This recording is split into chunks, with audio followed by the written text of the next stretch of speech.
Shalom. This week we are reading Parashat Vayishlach, beginning in Genesis chapter 32 and verse 4. A little ways into this chapter 32, we come upon the incident of Yaakov's struggle with a man. The verse tells us, Jacob was left alone with a man. A man wrestled with him until the break of dawn. And this is universally acknowledged to be Jacob's struggle with an angel. And that whole iconography, that whole idea of Jacob struggling with an angel, everybody knows this.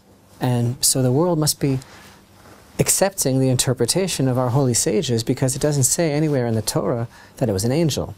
The Torah says Jacob was left alone with a man, and a man wrestled with him until the break of dawn. When the man perceived that he could not overcome him, he struck the socket of his hip. So Jacob's hip socket was dislocated as he wrestled with him. Then he said, "Let me go, for dawn has broken."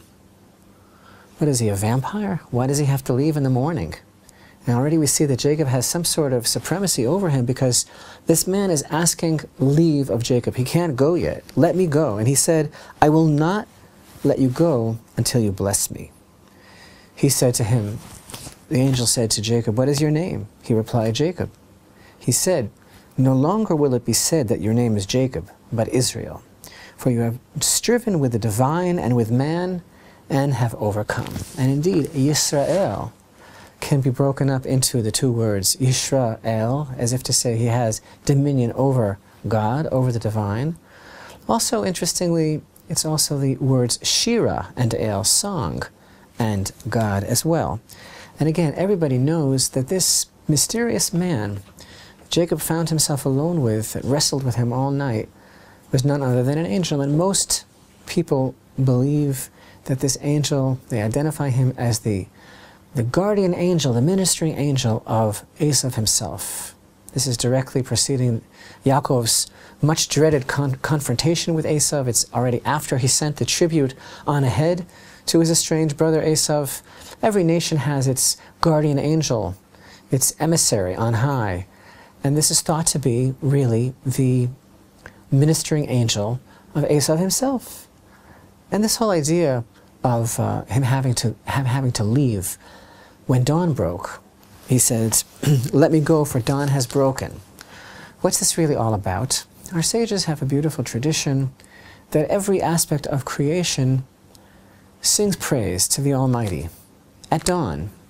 Indeed, there's an ancient tradition, there's a very beautiful prayer called a chapter of song, which pious Jews recite every day, and it goes through the whole hierarchy of creation, and it describes the various verses in the Torah that are recited by every aspect of creation, even inanimate objects, even water, even the rocks, and certainly every aspect of the created world, all of the birds and the fish and the animals. They all have a song that they sing every morning. And actually the song is not so much sung by them as by their angel. And it's a whole orchestration of this holistic vision of creation together singing in harmony to God. But the beautiful thing about reciting this Perek Shira, this chapter of song in the morning, is that we are taught that the angels on high cannot sing their song until we sing first, because everything was given over to man. The keys to the universe were really given over to man. So those angels can begin their beautiful song only after we have sung. But getting back to our mysterious encounter with Yaakov and this angel, again, most interpretations hold that this angel is none other than the angel of Esav. And what is this idea? Okay, so now I understand why he has to go, because in the morning everybody has to sing. And obviously Yaakov has already demonstrated his besting of the angel, and so the angel is now asking Yaakov, "Let me go so I can sing." But what is this idea of Yaakov asking, "What is your name?" And the angel said, "Why do you ask me my name?" And he blessed him there. And then the angel departed. And the angel wouldn't tell him his name. He says, "Why do you ask me my name?" And our sages tell us, what this is all about, why he said, why do you ask me my name, is because how could you ask me my name? An angel's name is always changing. An angel's name depends on his mission.